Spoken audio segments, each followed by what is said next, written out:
getting you from New York or LA? New York. Well, great to speak New York to New York here. Is your day going so far, aside from your dog being a little needy? It's good. You've got a serious game room behind you with a lot of photographs of your own Miss Pac-Man. Is this your house? Yeah, it's our apartment on Long Island, New York. I assume you've been out here.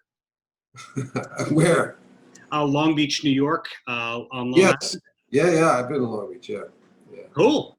Well, Yeah. hey, I want to congratulate you on a great new single, which you had Rolling Stone premiere. Yeah. Is the new album done, or is this just kind of a one-off? The new album is done, all but the final mixes. We have, I think, 14 songs that are ready, but I wanted this song to come out before the election, so we focused all our energies on just getting that one mixed and kind of dropped the other 13 for a few weeks. And now, depending on COVID rules and being able to mix the rest, it should be done within the next month or so, I would say. Was any of it recorded in a home studio kind of setup? No, I mean, we have a little spot in Long Island City, which is not Long Island at all. No, it's not. More skyscrapers. Actually in Queens. It's just one of those things. So we have a little space in Long Island City that we can record in. We recorded some of this in the Catskills at a really nice studio up there, but nothing in terms of like home stuff, no. Interesting. Did you say, hey, it's going to be a new album and you did a bunch of sessions, or is it a one track at a time kind of approach to everything? I'm more like one track approach, and then at some point we'll go, hey, it seems like we've got like 15 songs. Maybe we should start to, work on making them songs, real songs, and like see if we can finish any of them and see what we got. And then, audition 14 of them and release 10 of them, that kind of a thing. When you were doing press on the first album, people were asking you about your creative approach, and you'd said that the lyrics came easy to you and it was the music that was the tough part. Is this still the case for you on album 3? Well, I'm still not a good player. I'm good enough with chords and being able to put them together and write melodies. I'd say, the music is still probably harder for me because in a way, when I was discovering kind of the classic rock and roll chord progressions, I was excited because they work. Right. And now I'm like, yeah, I've moved the capo around a bit, but it's like now it's time to like really figure out some new shit, right? So, which could be a problem because it's rock and roll. It doesn't have to be new shit. It's like, it's rock and roll. So I don't know. Part of like, to me, it was new and therefore exciting.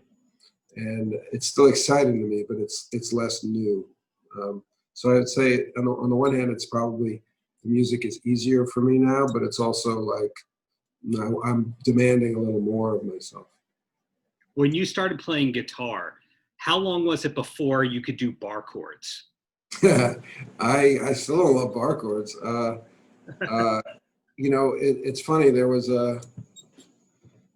before I played guitar, there was a line in a Californication episode that my friend Bart Freundlich directed. I can't remember who wrote the line, but it was a guy who's teaching my daughter guitar.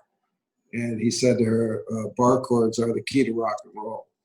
And I didn't even know what a bar chord was at the time, but for some reason I've always remembered that line, and I'm still trying to get there. But it probably took, I played B minor, I had to play B minor bar chord forever, but to kind of be comfortable playing bar chords, probably 2 years. Yeah, you were saying before that the roots of rock and roll or great songs is often bar chords, and without bar chords, the Ramones, a lot of the greatest rock bands, there's nothing without bar chords for the most part.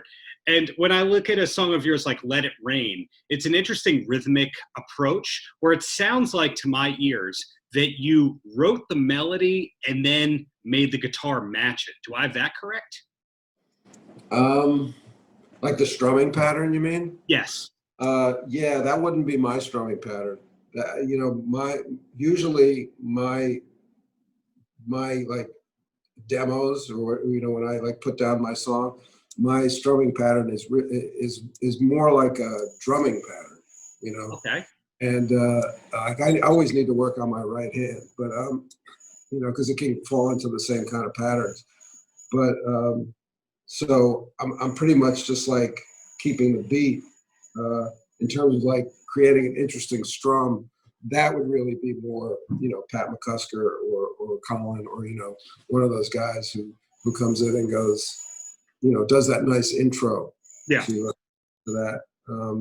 But I did do kind of like this E minor walk down on that, like E minor 7, E minor 6, E minor 5, something like that. Mm-hmm. It's bum, bum, bum. And that was weird for me because that's just me like learning the different E minor chords there, and then Right. just basically a little walk down that I was capable of because it was just my pinky moving a little bit. And then I was like, that's totally kind of discordant and weird and nice. And I remember telling Colin, I really want to keep that in there, you know. Wow. Okay. An interesting thing about your musical evolution is you started at an age with playing guitar and writing songs that you're going to release publicly where your taste was already developed. Like, for example, most of the musicians that I speak with, if I talk to Captain Sensible from The Damned and I say, you know, what made you want to start playing music? He'll start talking about the Monkees and Chicago, you know, stuff that maybe is a little embarrassing. A lot of people would start off with bubblegum, but in your case, no, it was the Stones and the Beatles, if I have that correct. But did you start off in metal or punk in any way? No, never did. But you know, it's interesting. You bring up. I mean, I loved the Monkees when I was a kid. I loved Chicago too. I'm not embarrassed of loving Chicago. I still think they're great.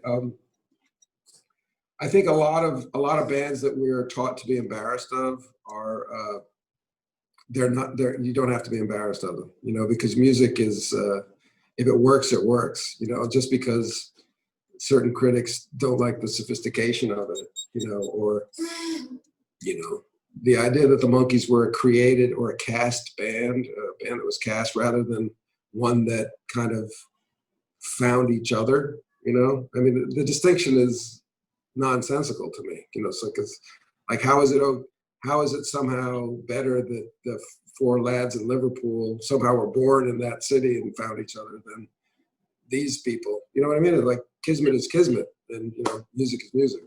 So and I loved like the art. You know, I remember buying the art sheets. I remember buying Sugar Sugar on a 45 RPM. You know, shit gets in a little boy's head. You know, and that's music. But you know, when I started to so me 60s, 70s, then when the 80s come along, like I'm a little less impressionable at that point, you know, a little less impressionable to punk or to the 80s, the new wave or whatever. And then the 90s comes along and it's a little bit of repackaging of 60s. And, you know, the production is different, you know, and it's more like the power chord shit rather than the open chord shit. So like, okay, I kind of understood that and I felt it and I liked it. And then like now, I don't know. Now I'm kind of lost. I wouldn't know what to tell you. Did you ever get into the big star discography? Because that seems like something that'd be totally up your alley. I remember trying to do that. I don't know if it was entirely successful, but yeah, I remember reading about it and I was thinking, I really want to, this guy sounds great. And I remember, what's the big hit? September Girls was one of them. Yeah. Yeah. What's the guy's name? Alex Chilton. Right, Alex Chilton. Yeah. The spent song about him. I'm gonna make another shot at it. You know, now we're all kind of locked down, so why not? Yeah. So that actually leads me to another question here. The majority of the projects that you have been associated with it as an actor always had great soundtracks. You can't say that about a lot of actors. Is it a coincidence, or did you actually have a hand in selecting songs on any of the things like Californication? Mostly a coincidence, but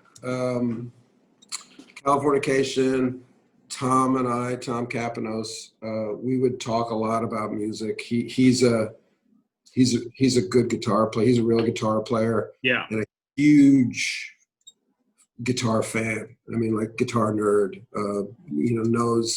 Knows all the guys. And he can really play. But he loved like Motorhead and that kind of stuff that I didn't ever listen to. And but he also had a soft spot for like Elton John, which I did. So I remember talking about High Flying Bird with him, and Sure. Obviously Rocket Man. We had the Morning Jacket cover, which is great, and we would talk about songs a lot, and sometimes they'd end up in there. We had great music supervisor whose name is escaping me, Nora something. I'm sorry, and then it was just really good. And then, Hank was kind of rock and roll. So Very rock and roll. I think he was kind of reaching out over the years to get guest stars who were involved in the music world, like RZA, Marilyn Manson, Tommy Lee. Rick So these guys, Rick Springfield. Springfield. So there was a lot of music around, and it was kind of like, to be honest, that's like Tom's fantasy is that a writer is like a rock and roll star. That's kind of, that, like to Tom and to many writers, I think, the world would be a just place if writers were treated the way that rock stars were treated. Well, funny thing about Tom, have you ever heard of Rock and Roll Fantasy Camp? Yeah, did Tom go there? I was in a class. They said, hey, you're a writer. If you want to check out any of the classes, interview any of the people, go to it. So morbid curiosity, I went to the Ted Nugent one. And I saw Tom's name as attending it in the right side. He didn't call any attention to himself. I said, is that the same Tom? That has to be. How many guitar players named Tom Kapanos can there be? So it's likely, based on you just said Motorhead, that he's a Nuge guy. He probably is. Probably not the politics, but maybe. Yeah, the politics are a little out there, to say the least. But bringing it back to you in your solo career, having a third album that's almost done, does it feel kind of like I told them so, like I proved them right, I am an artist, this is not a vanity project, that kind of mindset, or do you not even go there? I don't go there because it was never a question to me. I mean, not that I am an artist, but more like it wasn't a vanity project. To me, it was just, well, first it was like, holy shit, I can do this. This is going to happen. I'm doing this. And then it was really more like, holy shit, that's so weird. It was something I never ever thought would happen in my life. I didn't play the guitar. I didn't sing well. I didn't, it was like, and now all of a sudden I've written songs and I'm doing this. So it was almost like, it was a very special kind of a feeling. And then, I understood like people would say, oh, nobody would listen to this if he wasn't that guy, or it's just a vanity project. Because from the outside I go, yeah, okay, that's legitimate, but it didn't hurt me because I knew where I was coming from. And now, like at the third album, I'm like, Jesus, that's kind of a lot of stuff. It's like, where did that? Like, wow, I can't believe that. I can't imagine I'll ever have a fourth because I just don't know how 3 came out. It's like I'm not 19 and writing, 6 songs a week. I'm not like Tin Pan Alley with some guy over my shoulder saying, write these songs or you're not going to eat. So it's not so much I told you so, more of just like a respect of my, I guess, a self-respect, but also respect of the band and of our process and like of like sticking together and really kind of starting to work as an entity, as a musical entity, which I need. I mean, I'm not like a solo artist. I'm not a good enough player. I'm not a good enough anything. So to Well, have. I didn't say that. You said that you're not good enough. I didn't say that. Right. Well, no, I tell you, like if I were to go on Yeah. stage, just me and a guitar, it might be great, but it wouldn't be technically great, so. But when you're at this point in your career, when you've got the third album, there's certain thresholds that you hit that you wouldn't be at the first or second. For example, you technically could do a best of greatest album. You have to have a company administering your publishing and collecting those mechanical royalties. It really is reaching this new kind of threshold. And Sure. you get the third album done, and probably you do start thinking about that fourth one. Yeah, exactly. The good news is there's probably already 8 songs that that won't have been released, that are close to being recorded and done. So I could kind of like go deaf and dumb for a year and still have, like, I could come out with like a short kind of small album. But it is the fact, I guess the way I look at it too is like I could do a whole concert without really having to do a cover, or I could do a concert and like I wouldn't even get to half the songs, and that's a weird feeling, because at first when we were doing concerts, it'd be like, yeah, we got to pad this out, what covers we get. Right. So it is a growing discography and all that. If things do progress in a positive way, live concerts happen and all that, would it be the plan to maybe make your career that it's 50% music, 50% acting, or even more so favoring the music?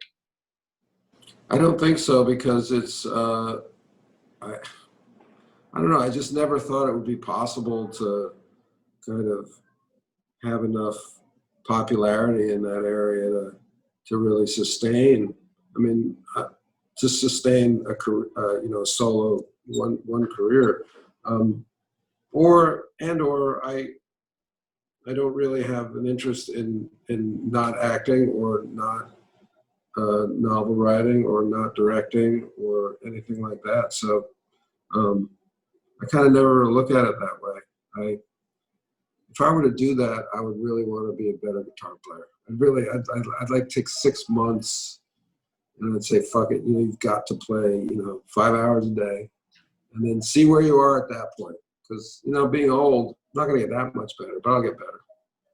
So it sounds like, again, not just music, not just acting, directing, writing. You did have a novel before your first solo album came out. It sounds like you're just creating every day in some form, whether or not people hear it or see it immediately.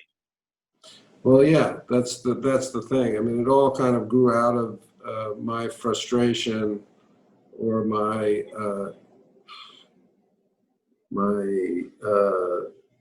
ingestion of the actor's lifestyle, which is really one of waiting and of downtime. Even when you're working a lot, you have a lot of downtime. And I guess I started to really feel like, oh, I need to do something else in these hours that I'm on set or waiting to work or waiting to go back to work.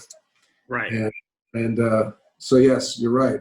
I think I personally, as a person, need to be making shit all the time. Well, yeah. I couldn't say that any better myself. So do you have time for 2 quick questions and then you're a free man? Yeah, sure. Okay, first one.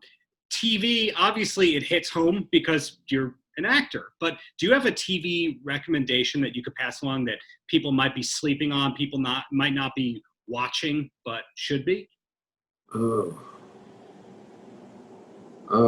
I don't know if anybody's sleeping on it, but I really enjoyed Dark, that German miniseries. It's really stylish and good, well acted, I thought. Yeah, I don't know what else. But did you watch that? My wife did. She's more the dark European horror person. Right. I look for the dumb comedies, the documentaries, and the stuff like, hey, Larry Sanders Show. That's one of the reasons I'm a David Duchovny guy. Your story arc on that show. Yeah, miss Gary all the time. Such a great artist he was, and such a good friend to miss. But Yeah, Sanders. Sanders is great. I mean, you know, I don't think a lot of people know how good Sanders was. I think top 5 shows of all time, and one day people will kind of discover it and they'll see your great story arc towards the end of it. So take that compliment. And my closer for you is, any last words for the kids? Keep your chin up. You know, it always seems like it's the worst, and it's, as long as we're still breathing, it's not the worst yet. It is bad. It will get better. Vote. Vote indeed. Well, again, congratulations in advance on getting the whole album out. Hope to see you live at the Paramount on Long Island or wherever you play when things get normal again. Thank you. I appreciate it. Thanks, David. Take care. Bye. Paltrocast.